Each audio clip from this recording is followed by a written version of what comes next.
The North American legal cannabis market is expected to reach $32 billion by 2028. Unfortunately, recent cannabis stock market volatility has made it difficult for many investors to find opportunities to participate. Pure Verde Cannabis is in position to become a leader in the pharmaceutical cannabis movement through technology, innovation, and growth. As one of Oklahoma's top private label manufacturers, Pure Verde is seeking investment to help them bring their A-game business model to other states. To learn more about investing in Pure Verde, their 13 brand private label brands, and the advantages of being located in Oklahoma, go to pureverdecannabis.com/investors. This is not financial advice. Before making any investment purchases, we strongly recommend that you consult with your own financial investment advisor. Today, we're going to take a look at a report from Headset about employee turnover in the cannabis industry. A lot's changed in the last couple of years. One thing that remains the same is the importance of cannabis retail sales employees known as budtenders. So in this report, we're going to explore budtender turnover in the US and Canada, get an understanding of how that impacts the pricing, trends, and everything else. All of that coming up. It's only entertainment. Welcome back to The Talking Hedge. I'm Josh Kincaid, capital markets analyst and host of your Cannabis Business Podcast. Starting off with kind of a broad look about recent employees in the US and Canada, with the majority working in the past year were also hired recently. So only 40% of employees in both countries were hired more than 12 months ago, indicating that the onboarding and training of new staff members is crucial for any functioning cannabis retail operator. Looking at versus those that stayed and those that left, at the top level, average turnover for budtenders in the US and Canada over the past year was 55%, who worked at any point over the last 12 months, but left by the end of that year. So slight difference between the US and Canada, with Canadian stores seeing a slightly higher turnover rate than their US counterparts. Putting it into context, in 2021, the US Bureau of Labor Statistics reported a turnover of 47% across all industries. So not that much different. Looking at new hire versus prior employees are those that were hired more than 12 months ago, and can see that the employees had nearly identical turnover rates in both the US and Canada, around 60%. And those employees left last year. And on the other hand, there's some more differences among the two markets. Among more recently hired employees, with about 54% of Canadian new hires and 50% of Americans having turnover. One interesting point to note out is that nearly a third of all Canadian budtenders who worked at some point in the past 12 months were both hired and then left within that same period. Another way to look at that same data is have it being broken down by individual markets. And so looking at those metrics, they're fairly similar across all markets, but there's a few standouts, like Illinois, for example, seem to be doing better on average at retaining more experienced staff members. For 55% of employees hired more than a year ago. And conversely, Colorado, Oregon, they've got lower retention, both more than a third of budtenders.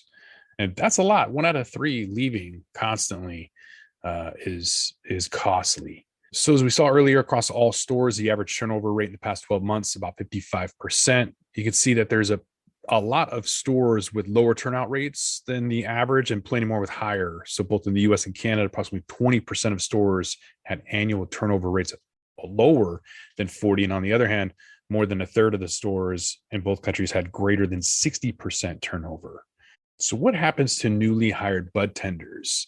Having 60% turnover is a lot, and that's bad. So it's either people coming in with altruistic ideas and then realizing, oh, this is just a retail job working with consumers. It's either individuals not really understanding what they're about to do, or realize they don't like it, or really bad management is generally the case. People tend to leave managers, not jobs. It's not paying very well. It's not worth it. The list, I'm sure, goes on. These charts are comparing various employment outcomes of newly hired budtenders in the US and Canada. So those employees that were hired within the last 12 months, 49% were still working at the end of May.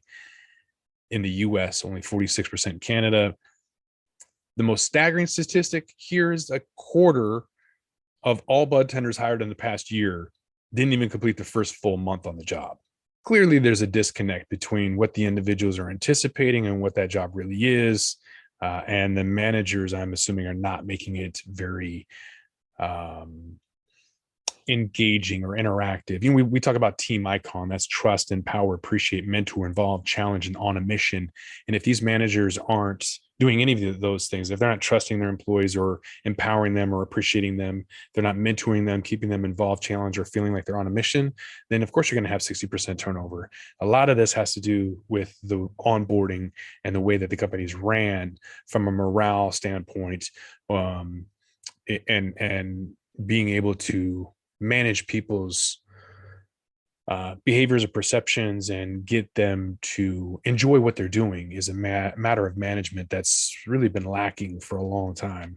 When you look at sales performance, this graph is showing the average turnover rate of an employee that's grouped by their best ever sales rank within a store. So if a budtender is a third highest grossing budtender in the store in December, but then fifth in the other months, they're going to appear in the 3 bucket on this graph. So that trend isn't surprising. The better performing the budtender is, the more likely they're going to continue working. So that's simply because it feels good to do well in a job, natural to want it to continue doing that. But the budtender that's still being driven by tips in a lot of markets and being a top performer, it could also mean that an employee might be bringing more income than their other coworkers. The 2 things I left out on team icon were pay and promotion, because if you trust, empower, appreciate, mentor, involve, challenge, and keep your staff feeling like they're on a mission, and you have team icon and it's implemented properly, pay will happen automatically, and promotion doesn't really matter in the end because it's just a title you can give anybody. But people will be making more money because they'll be happy, they'll be engaged, they'll be feeling like they want to be a part of the organization and the mission behind it. So all in all, I think this is just a lack of management and controlling the environment that they want, because they're obviously letting the customers be rude or not really creating an environment or culture worth staying at.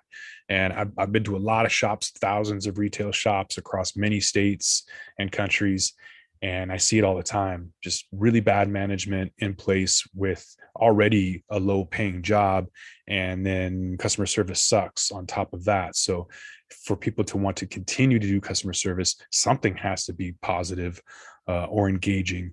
And I think that's where that team icon philosophy is to really kind of trust the people to do what, let them fail fast and learn, with some kind of oversight or mentorship. That's part of keeping them involved too,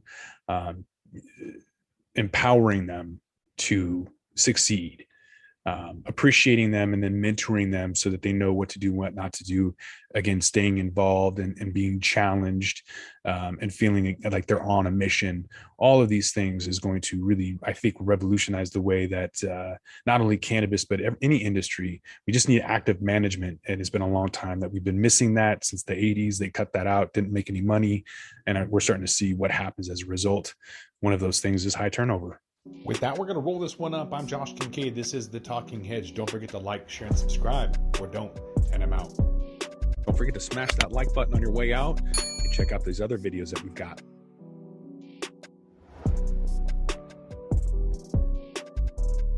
Thanks for listening to today's show. To check out more great cannabis podcasts, go to podconnects.com. Here's a preview of one of our other shows. Hi, my name's Kate, and I'm your host of the Pop Moms Podcast. I started the Pop Moms Podcast, because I wanted to end the stigma against using cannabis, specifically with moms, but also anyone who chooses to consume. I strive for a balance of humor and education, along with some pretty rad guests, to help combat social biases that come with consuming cannabis. Kids are hard. Join me for regular podcast episodes packed with parenting hacks, real-life stories, and of course, my favorite cannabis products. The days are long, but the years are short. So roll another J and take a deep breath. Keep blazing and stay amazing.